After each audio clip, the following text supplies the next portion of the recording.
Hi, my name's Captain J.D. Prine. It's late April, beautiful sunny day here in Panama City Beach, and I've got Chris along with me from Bay County Outdoors and his lovely wife Mary Ann. And we're just going to go out today and do a little scouting, a little prospecting. The busy summer season is just around the corner, so I'm going to go out and check some of my known fishing spots, see how the fish are doing. Primarily, I'm going to hit a bunch of snapper. I'm also going to be digging around for a few triggerfish too, since they're in season. Hopefully we can find some of those to keep today. We might try for some amberjack, but basically I just want to get out on the water and check some of my better spots for various fish and see how they're doing this year. Just getting ready for the busy summer season coming up. We're going to start out. I'm just going to go catch some bait a little closer inshore. I'm going to start in about 60, 70 feet of water and see how some of those bait spots are doing. A lot of times during the winter, the bait will move out into deeper water, and I'm very curious to see if some of my better bait fish have moved inshore in 60, 70 feet of water. If they're not there, we're just going to roll a few miles to about 90, 95 feet of water. Catch enough bait to last us through the day. I'm talking about grunts, squirrelfish, that kind of thing. Today I'm really more interested in doing some reconnaissance and checking some of my better fishing spots for the species that are about to come into season. Primarily I'm talking about red snapper and gag groupers about to open up too later in the summer. As far as what's in season we can keep right now, basically as far as reef fish that I go after, we're talking about amberjack, triggerfish, some of the smaller species like vermilion and white snapper. Some of the other pelagics are in season, of course, but they're not here yet. So today we're just going to focus on reef fish.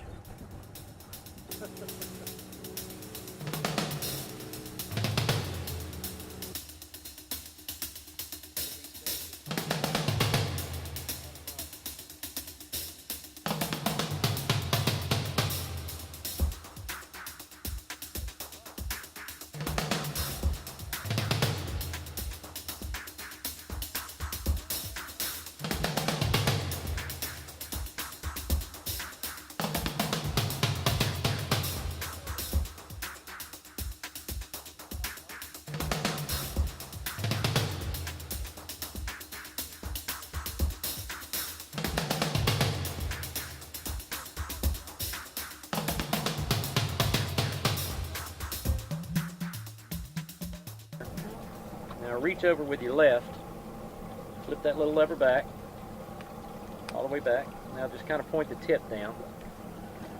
Now relax your thumb. Oh, your tip's Up and stop. All right, now reach over, flip that up. Ooh. Yep, now just, Yeah. now keep it, now switch, move your What? hand over here. Mhm. There you go. Reel up a Wow. little. There you go. Now just stop. And just kind of let, now, every now and again, just give a little bit of a pull there. Okay. You know? All right, well, let's just, there you go. Now just reel. There you go. There you go. Pole's a little long for you.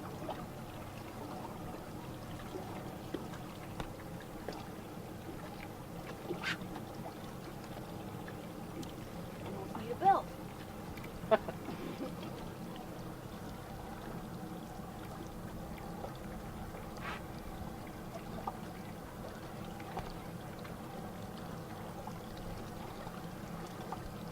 Look at that. There you go. All right. Watch for.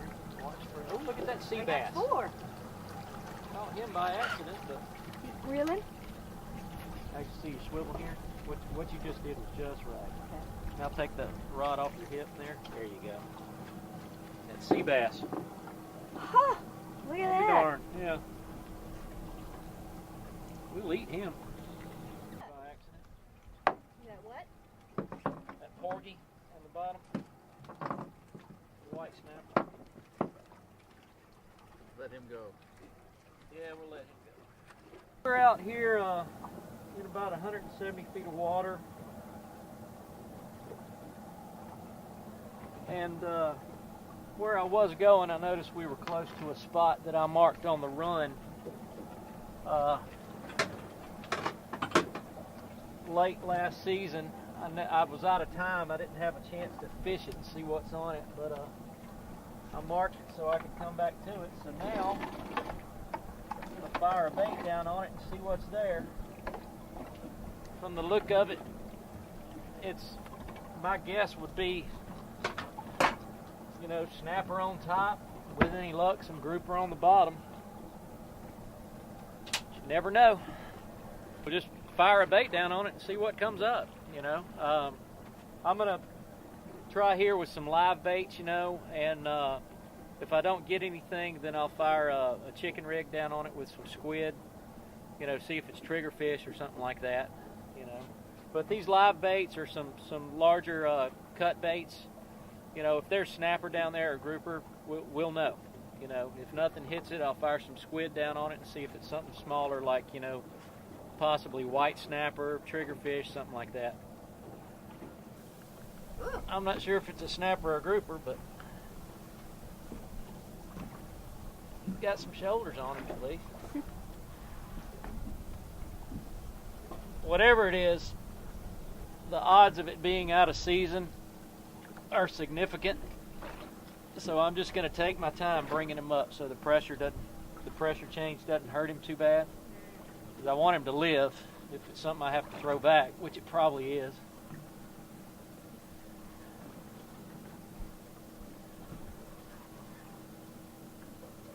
A lot of times you get people out here and they're not used to this, and they've got so much adrenaline going, and they just reel as fast as they can, and they bring the fish up, and if it happens to be something you're gonna catch and release, after they bring it up from this kind of depth that fast, it really injures the fish, and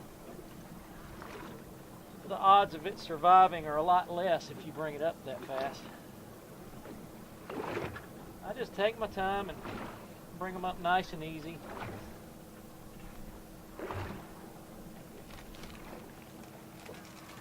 Of course, out here in this deep water, that's a little time consuming.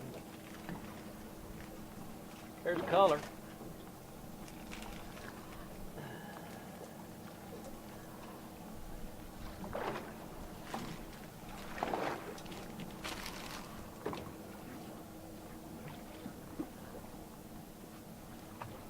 Where's the depth that starts where it's most important to bring them up slow? Oh, well, it's always important. I mean, you don't have to worry about it as much when you're in about 60 feet of water or so, but, you know, when you're getting out there 100 feet of water or better, see, he's even blown up just a little bit, even after I brought him up that slow. But we'll take care of him and get him back down. That's a nice snapper. All right. Let's see if we can take care of her.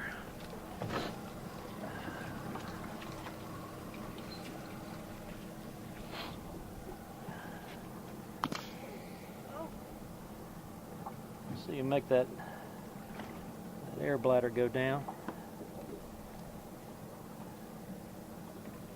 Give her a kiss for good luck.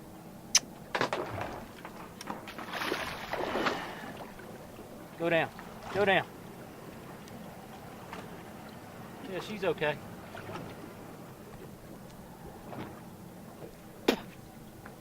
It's a nasty taste.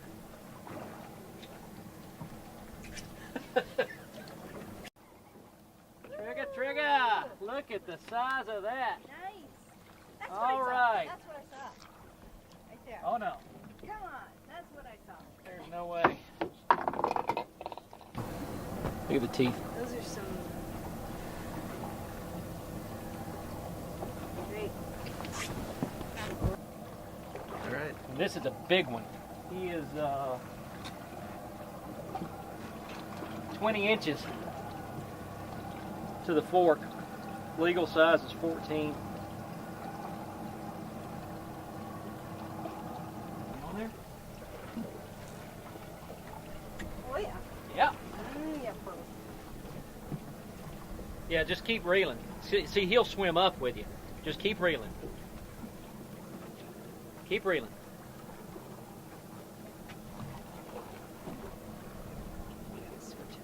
There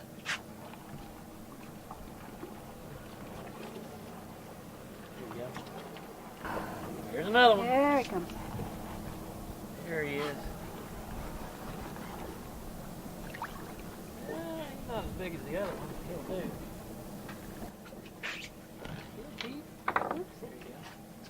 You know, we were on the go, and I just ran across something on the sonar, and it lit me up pretty good on both frequencies, so I marked it on the sonar, made a waypoint out of it, doubled back. My best guess was it was trigger, just, I mean, strictly a guess, but probably. Yes, it is. But, you know, the only way to know for sure is to, you know, fire some baits down on it and see. It just really didn't look like a show of snapper to me personally, but, you know, drop some squid on it and find out. Yep, he's got some shoulders.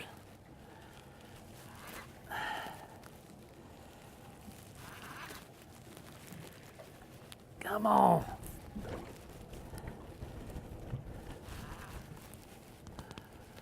See, you realized what happened.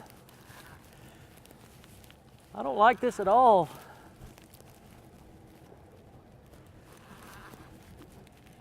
He doesn't feel so big now. Just gonna take my time with him.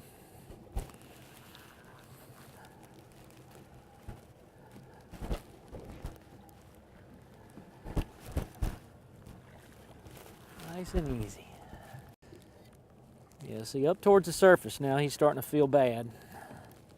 He's still trying to go down, though. So he's good and healthy. Like a moon spot. That's his belly. That's his belly, yeah. Pretty fish.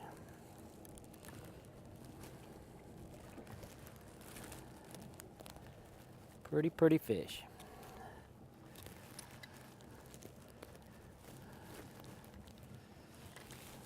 Nice fish. That's what we're talking about.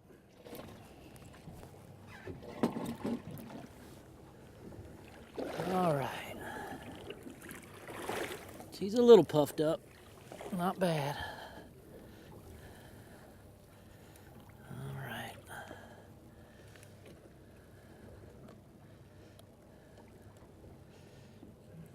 I can get that hook out of it. Got it in the bone a little. There we go. All right. Okay. See, she's still healthy.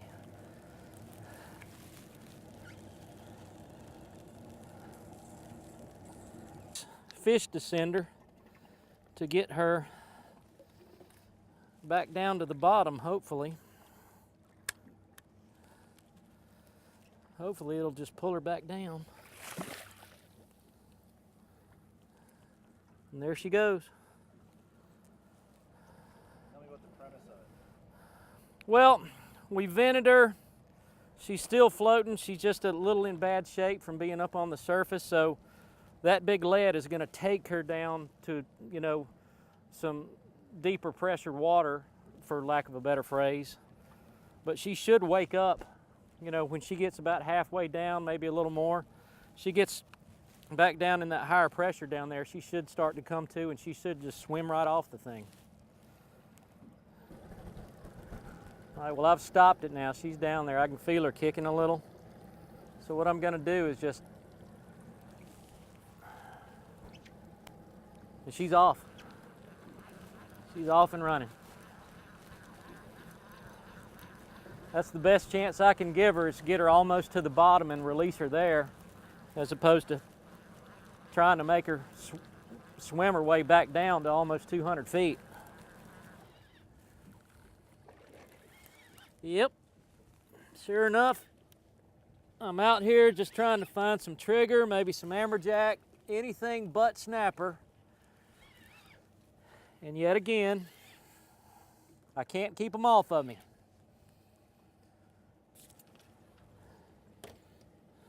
Look at this snapper, brand new spot, just ran across it, found it out of the blue. Nothing but snapper on it.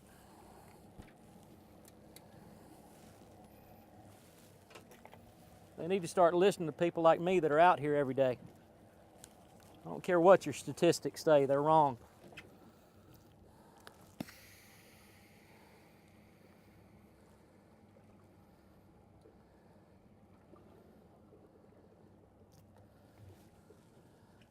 All right, come here.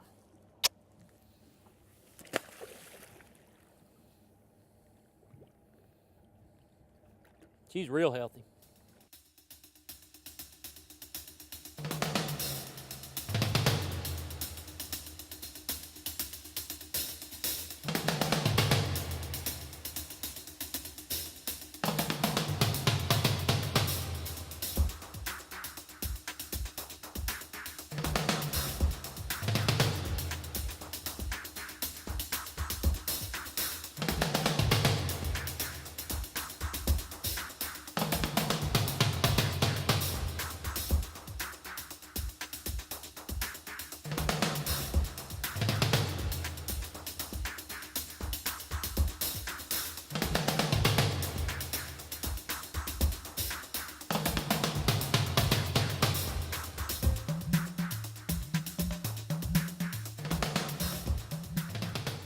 And for all your latest and up-to-date fishing information, be sure and visit BayCountyOutdoors.com.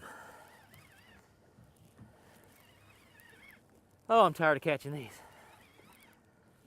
For everything you need on or off the water, visit the Panama City and St. Andrews Marinas. Both locations provide you with easy access boat slips, ramps, fuel, bait, and tackle. Come visit our ship stores and see our unique nautical gifts and clothing, or just relax with a cool drink and grab a snack while watching the boats come in. Don't forget that Mariner on your shopping list. Come by and see our unique nautical gifts, cards, and clothing at the ship store at Panama City or St. Andrews Marina. Panama City and St. Andrews Marinas, everything you remember and so much more. Panama City living is simply better without glasses. The Eye Center of North Florida offers the most advanced surgeries, including lifestyle lens implants for cataract patients and custom view blade-free LASIK. Both procedures leave you with clear vision, and in most cases, glasses-free. The Eye Center of North Florida. 9 doctors, 1 vision, yours.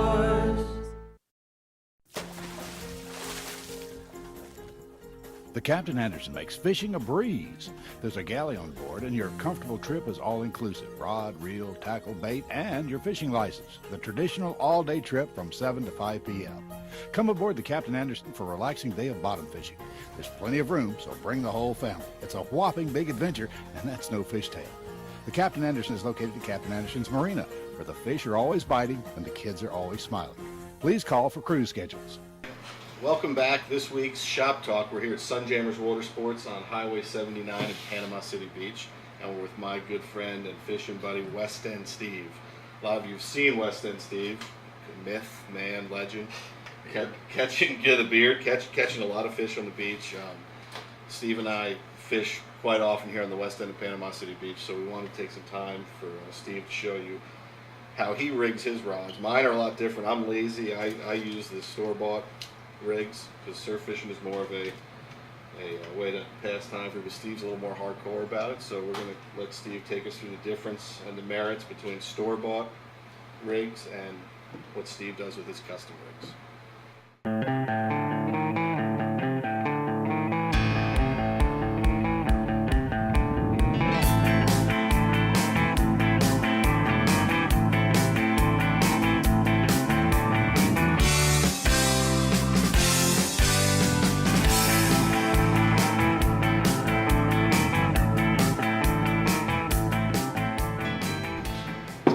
So, you know, I enjoy surf fishing. I live close to the beach here on the west end, but I enjoy surf fishing as a hobby after work to decompress. So these rigs are perfect for me.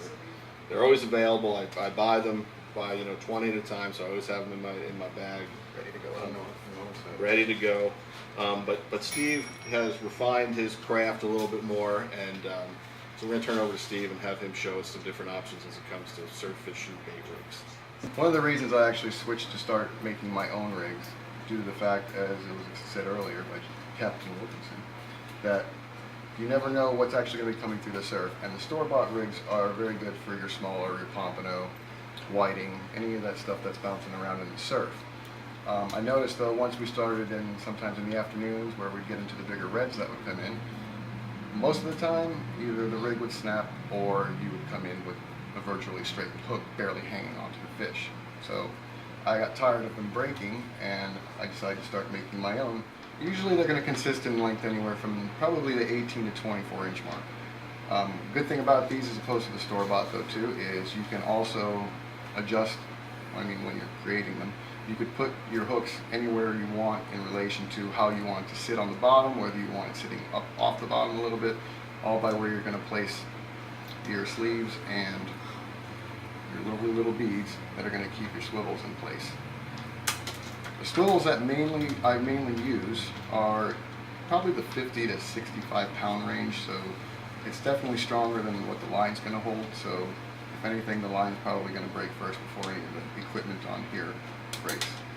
On the hook itself, I'm tying just a basic uni knot to the hook. I've used, like I said, these are 3/0. I've used as big as 4, 5, 6/0 if I wanted to use a pompano type rig and put speck crabs on that are running through the surf, or anything larger to target larger fish. All right, now I'm going to show you the basic procedures of how I put it together. This one being complete, I do have another one here that I had already started. And I have the basic of it put on here. Sleeve connected to a clasp so you can put on your weight. Put your first sleeves, your beads, your brain fart. Oh my gosh. Swivel. Let me do that again. Alright, on this basic setup that I started, you have your clasps and your sleeves hooked on to where you're going to put your weights. Your sleeves again, your beads, your swivels, all go on the same one. I'll show you how we do that real quick with this. Take your bottom swivel, take your sleeve, and put it through. Normally when I pull it through, I try to keep it as close as I can toward the top, maybe stick out a little bit just to make sure you know you're going to crimp both lines into it. Pull a little bit, leave a little bit of leeway in there so it has more movement. Take the crimpers, and again, not too much pressure, because if you do it too hard, you can easily cut into the line, which will snap if you get a big load on it. Okay? Take your next sleeve, I'm going to bring it down. And like I said, this is where you start playing with, your angles in the water of how it's going to lay, depending if you keep your line tight, if you let it slack, it's going to sink more. I personally like to have one more toward the bottom and one just above it, so for me, I'll probably put this right in here.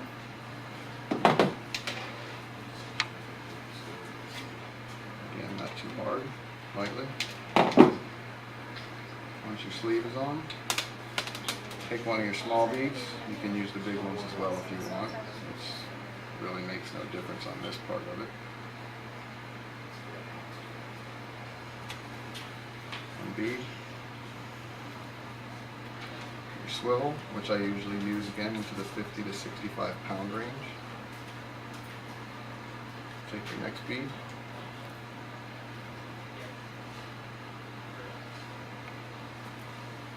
All the way down. Final swivel.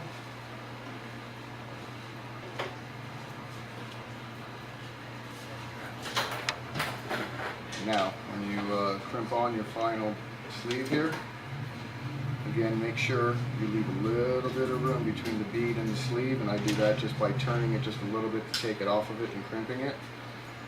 Again, you want to give that swivel full mobility. especially when there's a larger load on it. It seems to hold up better than when they're tight right next to each other and can't move at all. And then you're going to repeat for the second step, for the second hook.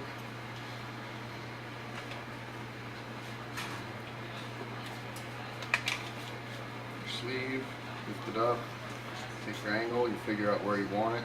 Again, you can adjust it to what you want it to do, and probably never make two of these the same.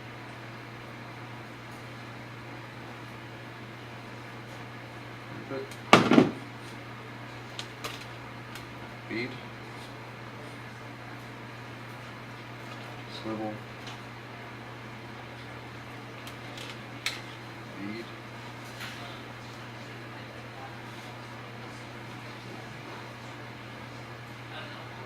Tricky bead.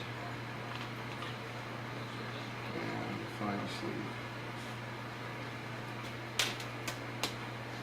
A little mobility for everything to move with that gap. Okay. You're set, ready to go.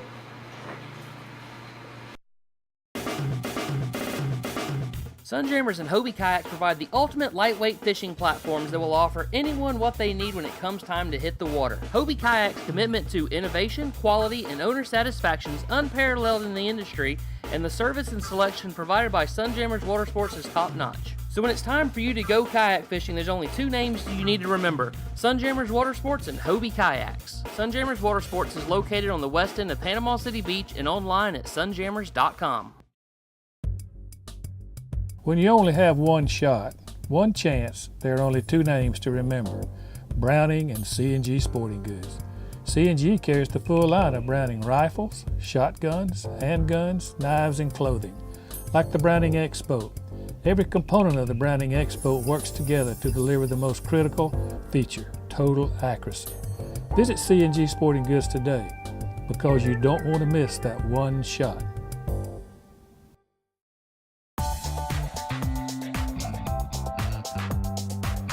Hi, I'm Captain Stan Jones with the Panama City Marina, and this is your Bay County Outdoors Fishing Report. We're definitely into our summer pattern now. The bait fish, you'll find them up on the flats, and it seems like all of the fish are hungry. If you start off early in the morning, or with any time you have a lot of cloud cover, the topwater bite's been doing great. As the clouds clear and the sun comes out, you'll definitely be productive up on the flats, typically in a foot or two of water, looking for cruising redfish. If you're targeting trout, miridines seem to work fantastic, or a DOA shad tail in Arkansas Glow. That's always a favorite. The flounder are also back in the bay, and we've been seeing some nice fish up to 20 inches come into the marinas. For your latest fishing report, go to BayCountyOutdoors.com, and don't forget to like us on Facebook.